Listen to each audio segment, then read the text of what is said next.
Boa tarde a todos. Sejamos agradecidos pelo muito que recebemos e façamos por onde merecer a assistência amorosa dos Espíritos em nosso favor.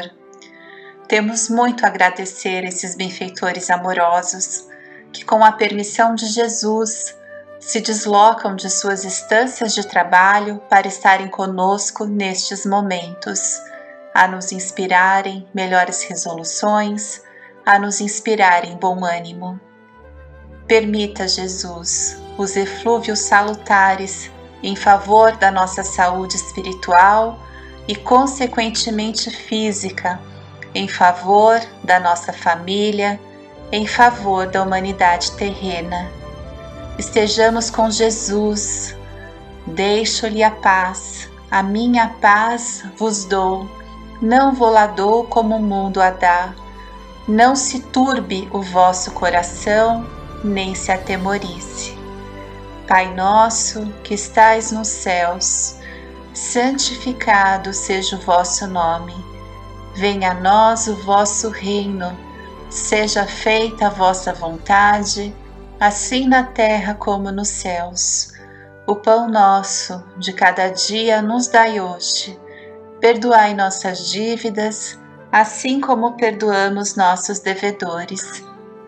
Não nos deixeis cair em tentações e livrai-nos, Senhor, de todo o mal, que assim seja. Iniciaremos nossa palestra com a leitura de um trecho do Evangelho segundo o Espiritismo, por Allan Kardec. Capítulo 13, que a mão esquerda não saiba o que faz a direita.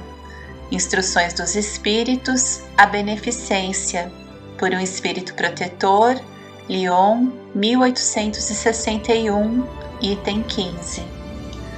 Meus caros amigos, cada dia ouço dizer entre vós: sou pobre, não posso fazer a caridade. E cada dia vejo que faltais com a indulgência para com os vossos semelhantes. Não lhes perdoais coisa alguma, e vos arvorais em juízes demasiado severos, sem vos perguntar se gostaríeis que fizessem o mesmo a vosso respeito.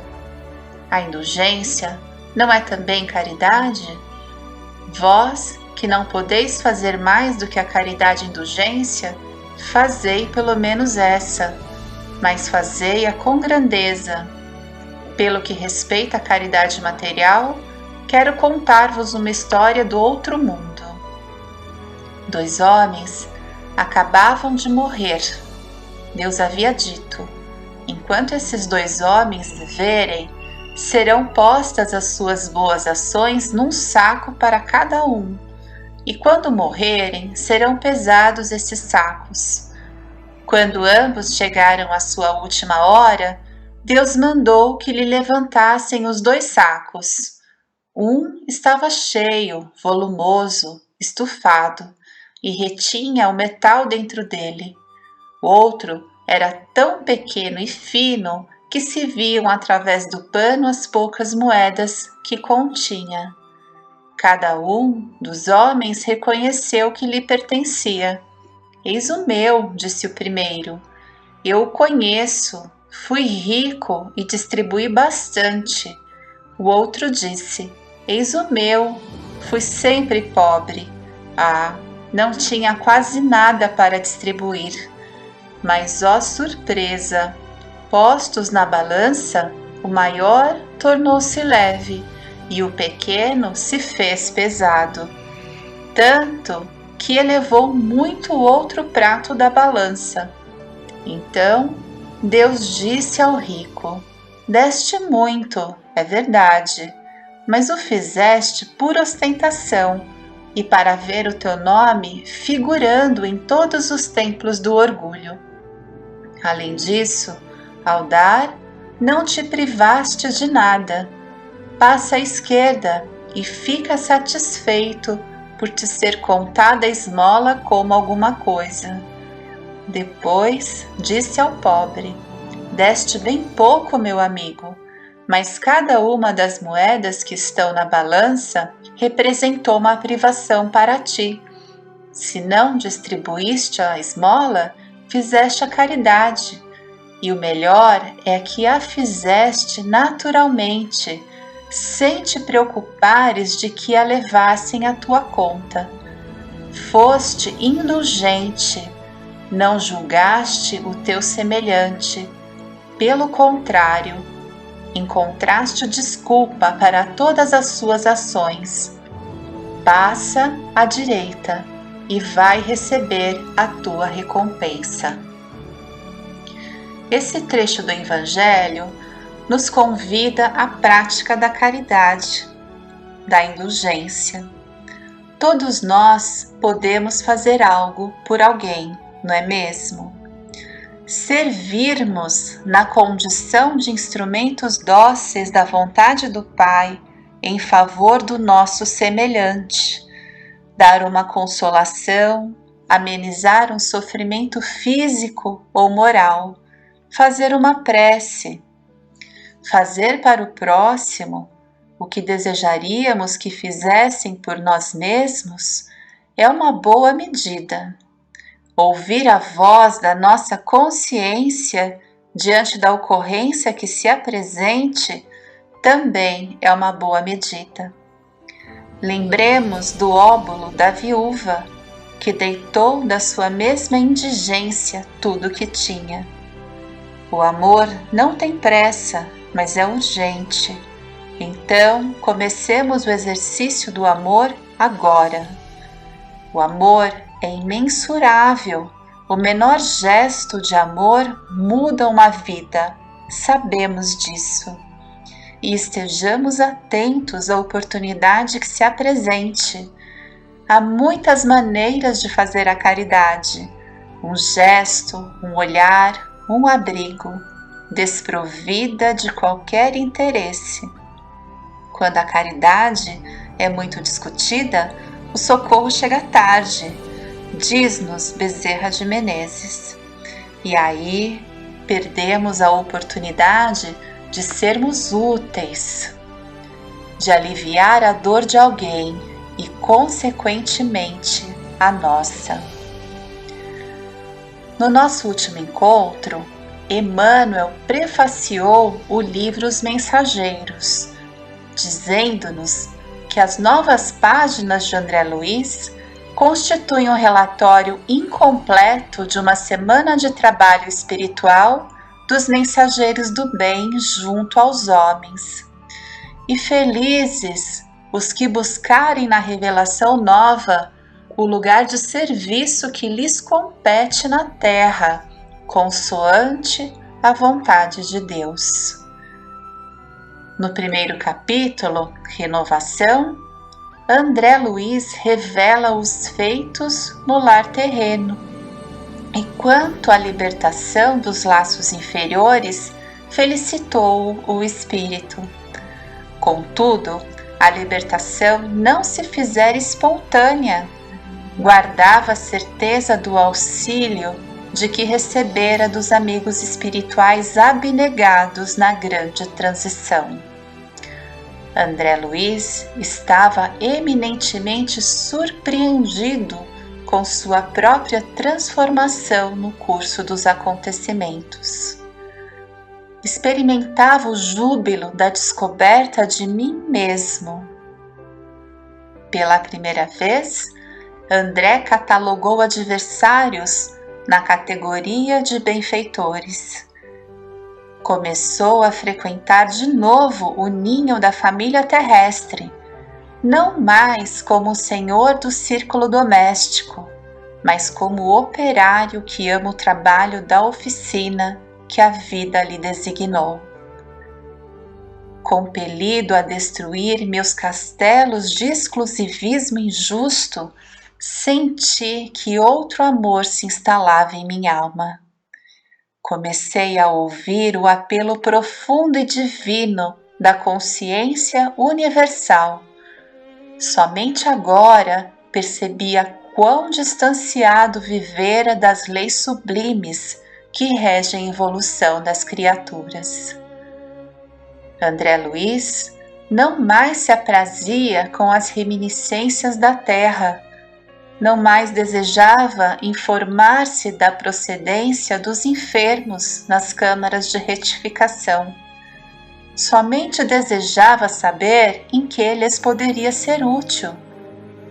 Narcisa, a enfermeira generosa, identificou a profunda transformação de André e recomendou-lhe a meditação do Evangelho de Jesus.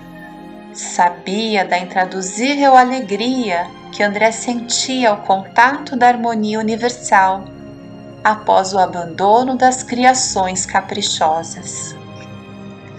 Seu coração é uma taça iluminada aos raios do alvorecer divino, mas vazia dos sentimentos do mundo que a encheram por séculos consecutivos, ela dizia.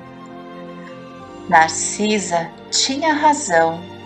André sentia-se liberto de pesados grilhões, porém não mais possuía o lar, a esposa, os filhos amados.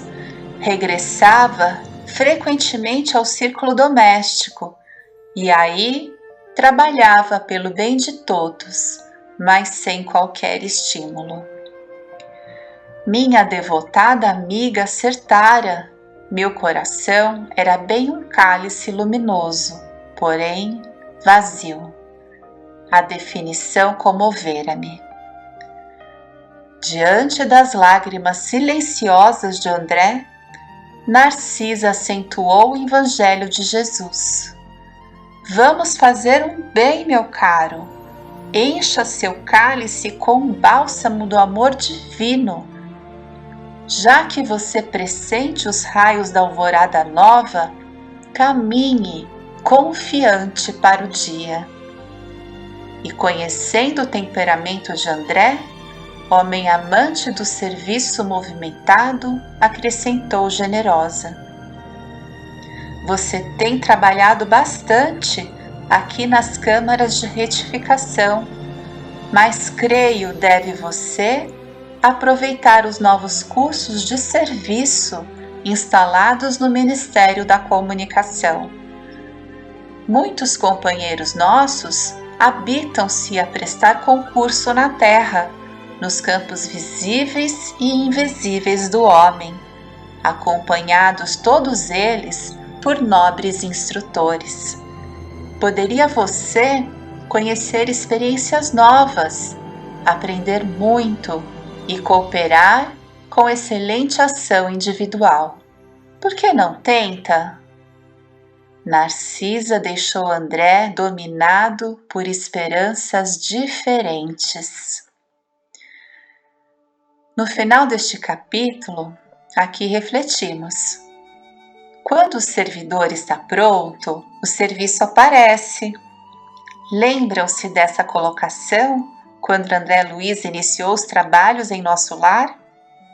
Pois bem, nesse momento, André Luiz encerrou uma tarefa com louvor, desprendendo-se dos grilhões que o mantinham na condição de enfermo em nosso lar e oportunizando a André novas tarefas que vêm de encontro com a sua profunda transformação para preencher o vazio dos sentimentos do mundo com o bálsamo do amor divino, conhecendo experiências novas, aprendendo mais e cooperando com excelente ação individual. Continuaremos no nosso próximo encontro. Jesus nos abençoe.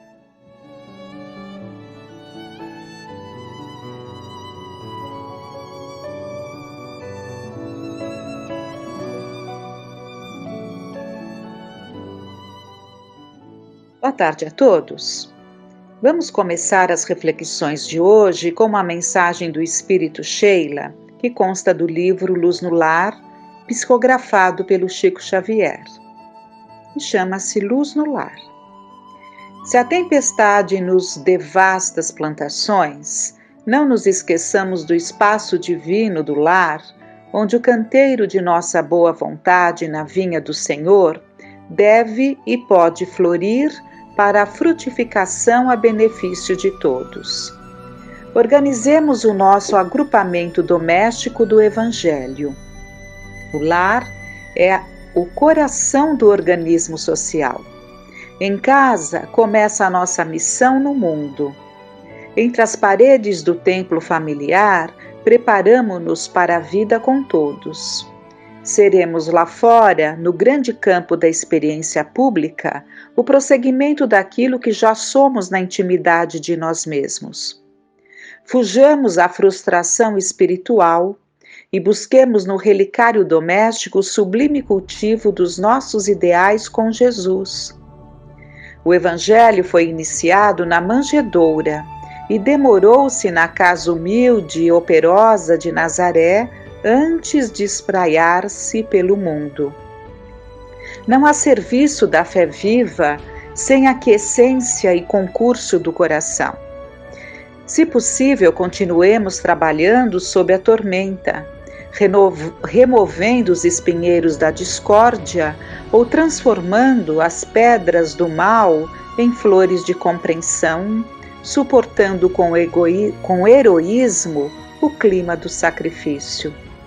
Mas se a ventania nos compele a pausas de repouso, não admitamos o bolor do desânimo nos serviços iniciados. Sustentemos em casa a chama de nossa esperança, estudando a revelação divina, praticando a fraternidade e crescendo em amor e sabedoria, porque, segundo a promessa do Evangelho Redentor, onde estiverem 2 ou 3 corações em seu nome, aí estará Jesus, amparando-nos para a ascensão à luz celestial, hoje, amanhã e sempre. O Espírito Sheila nos traz o lar como o coração do organismo social, porque é nele que é forjado, que é burilado o caráter do cidadão que se molda para a vida na intimidade do lar. E Emmanuel, neste mesmo livro, nos traz a oração da criança. Lembremos que, em grande maioria, o espírito retorna desejoso de crescimento e conta com o apoio da família, especialmente dos pais. E Emmanuel, nesse mesmo livro, nos traz uma mensagem, nos traduz o sentimento daquele pequeno ser que retorna quantas vezes inseguro, temeroso e espera receber o encaminhamento saudável e seguro. Oração da criança. Amigo, ajuda-me agora para que eu te auxilie depois. Não me relegues ao esquecimento, nem me condenes à ignorância e à crueldade. Venha ao encontro de tua aspiração, de teu convívio, de tua obra. Em tua companhia estou na condição de argila nas mãos do oleiro. Hoje sou sementeira, fragilidade, promessa. Amanhã, porém, serei tua própria realização. Corrige-me com amor, quando a sombra do erro envolver meu caminho, para que a confiança não me abandone. Protege-me contra o mal. Ensina-me a descobrir o bem. Não me afastes de Deus e ajuda-me a conservar o amor e o respeito que devo às pessoas, aos animais e às coisas que nos cercam. Não me negues tua boa vontade, teu carinho e tua paciência. Tenho tanta necessidade do teu coração, quanto a plantinha tenra precisa da água para prosperar e viver. Dá-me tua bondade e dar-te-ei cooperação. De ti depende que eu seja pior ou melhor amanhã. E vamos buscar também em Kardec, na Revista Espírita 1864, um artigo que ele publica e nos mostra a sua preocupação com a educação que deveria começar nos lares. Primeiras lições de moral da infância. Assim chama-se o artigo. De todas as chagas morais da sociedade, o egoísmo parece a mais difícil de extirpar. Com efeito, ela o é tanto mais quanto mais alimentada pelos mesmos hábitos da educação. Tem-se a impressão de que desde o berço a gente se esforça para excitar certas paixões que mais tarde se tornam uma segunda natureza, e nos admiramos dos vícios da sociedade quando as crianças os sugam com o leite. Eis um exemplo que, como cada um pode julgar, pertence mais à regra do que à exceção. Numa família de nosso conhecimento, há uma menina de 4 a 5 anos de rara inteligência, mas que tem os pequenos defeitos das crianças mimadas, ou seja, é um pouco caprichosa, chorona, teimosa e nem sempre agradece quando lhe dão alguma coisa, o que os pais levam a peito corrigir, porque fora desses pequenos defeitos, segundo eles, ela tem um coração de ouro e expressão consagrada. Vejamos como eles agem para lhe tirar essas pequenas manchas e conservar o ouro em sua pureza. Certo dia trouxeram um doce à criança e, como de costume, lhe disseram: "Tu o comerás, se fores ajuizada." Primeira lição de gulodice. Quantas vezes à mesa não acontece dizerem a uma criança que não comerá tal guloseima se chorar. Dizem: "Faze isto ou faze aquilo e terás creme", ou qualquer outra coisa que lhe apeteça. E a criança é constrangida, não pela razão, mas tendo em vista a satisfação de um desejo sensual que incentivam. É ainda muito pior quando lhe dizem, o que não é menos frequente, que darão a sua parte a uma outra. Aqui já não é só a gulodice que está em jogo, é a inveja. A criança fará o que pedem, não só para ter, mas para que a outra não tenha. Querem lhe dar uma lição de generosidade? Então dizem: "Dá esta fruta ou este brinquedo a alguém." Se ela recusa, não deixam de acrescentar para nela estimular um bom sentimento: "Eu te darei um outro." Assim a criança só se decide a ser generosa quando está certa de nada perder.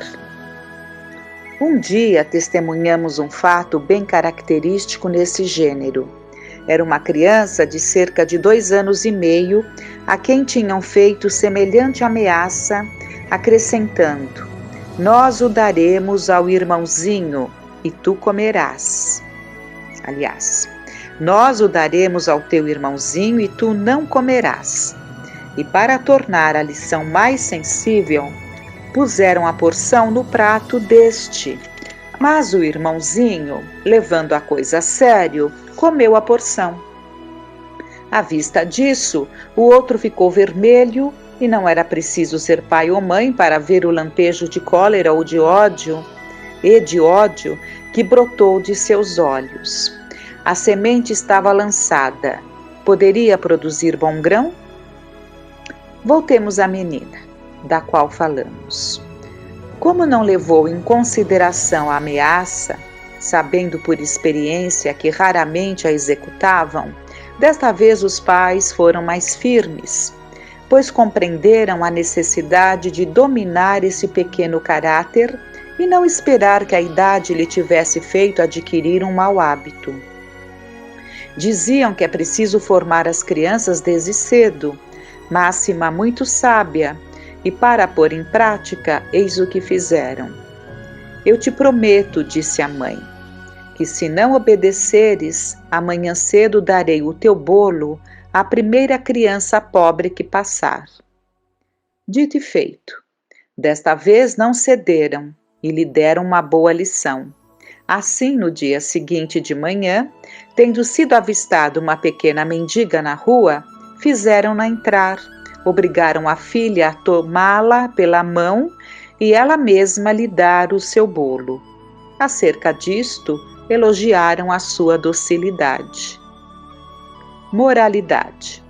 A filha disse: se eu soubesse disto, teria tido pressa em comer o bolo ontem. E todos aplaudiram essa resposta espirituosa. Com efeito, a criança tinha recebido uma forte lição, mas lição de puro egoísmo, da qual não deixará de aproveitar outra vez, pois agora sabe o que custa a generosidade forçada. Resta saber que frutos dará mais tarde essa semente, quando, com mais idade, a criança fizer a aplicação desta moral em coisas mais sérias que um bolo. Sabem-se todos os pensamentos que este único fato pode ter feito germinar nesta cabecinha? Depois disto, como querem que uma criança não seja egoísta quando, em vez de nela despertar o prazer de dar e de lhe representar a felicidade de quem recebe, impõe-lhe um sacrifício como punição? Não é inspirar aversão ao ato de dar e àqueles que têm necessidade? Um outro hábito igualmente frequente é o de castigar a criança mandando-a comer na cozinha com os empregados domésticos. A punição está menos na exclusão da mesa do que na humilhação de ir para a mesa dos criados. Assim se acha inoculado, desde a mais tenra idade, o vírus da sensualidade, do egoísmo, do orgulho, do desprezo aos inferiores, das paixões, numa palavra que são e com razão consideradas como as chagas da humanidade.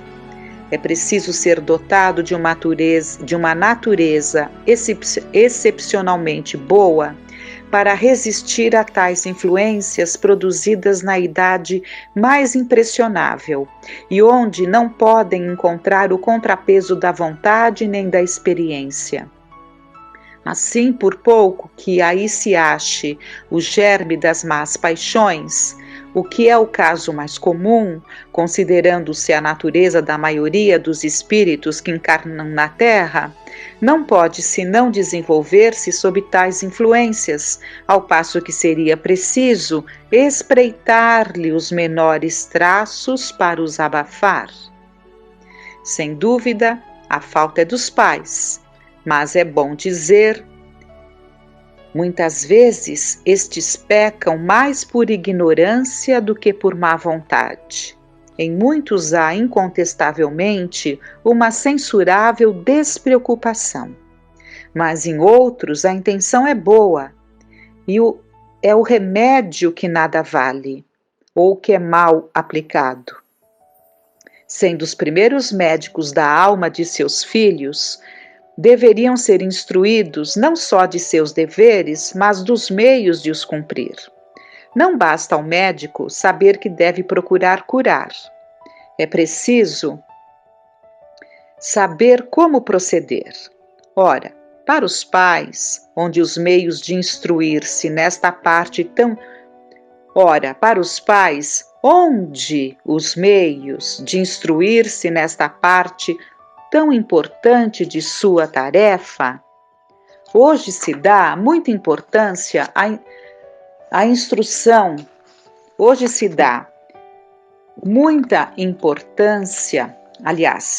se dá muita instrução à mulher, submetem-na a exames rigorosos, mas jamais exigiram de uma mãe que ela soubesse como agir para formar o moral de seu filho.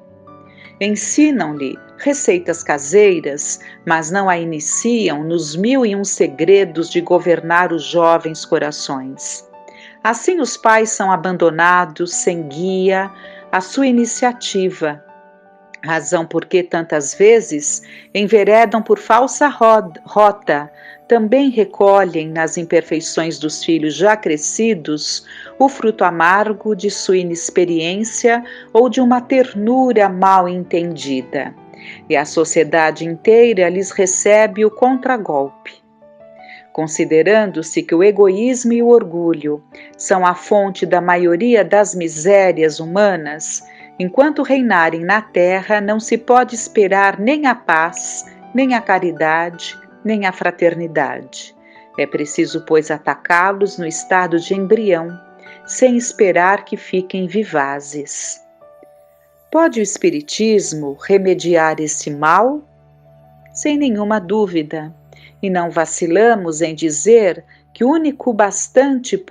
é o único bastante poderoso para o fazer cessar, a saber, por um novo ponto de vista, sob o qual faz encarar a missão e a responsabilidade dos pais, fazendo conhecer a fonte das qualidades inatas, boas ou más, mostrando a ação que se pode exercer sobre os espíritos encarnados e desencarnados, dando a fé inabalável que sanciona os deveres, enfim, moralizando os próprios pais.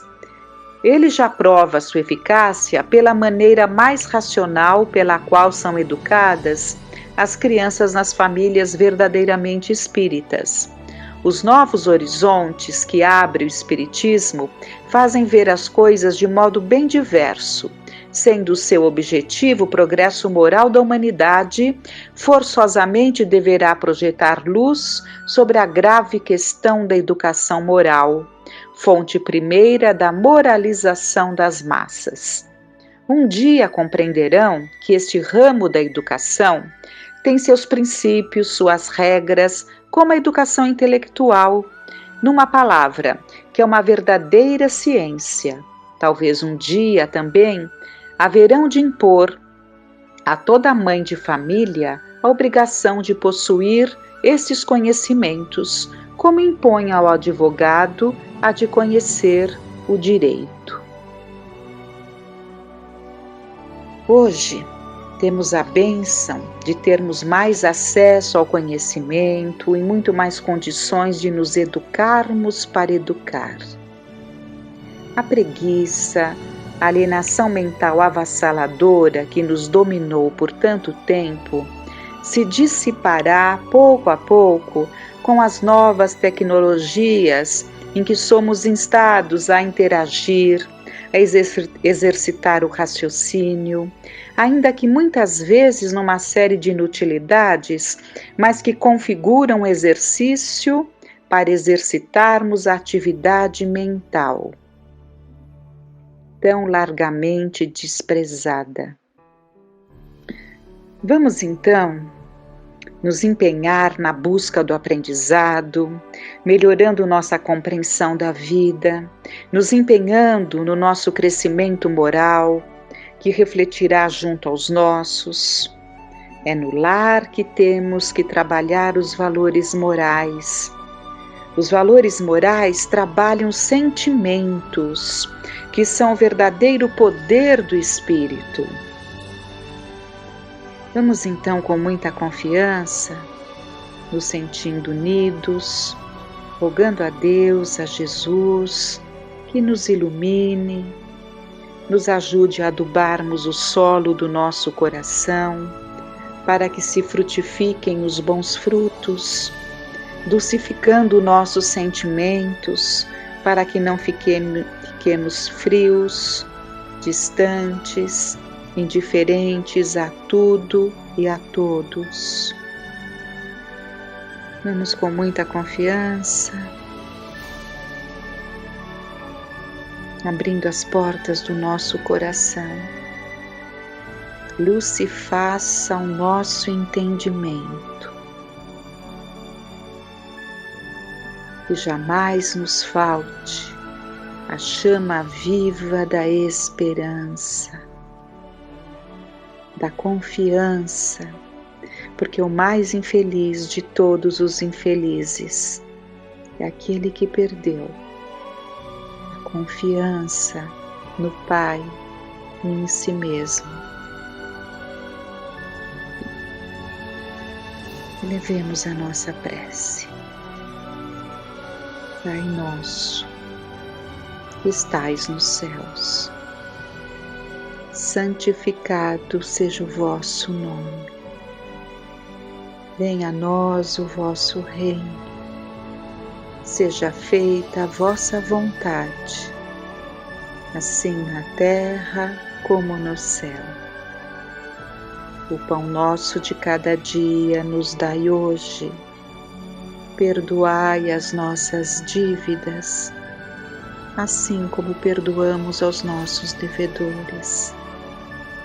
Não nos deixeis cair em tentação, mas livrai-nos de todo o mal. Que estejamos em paz.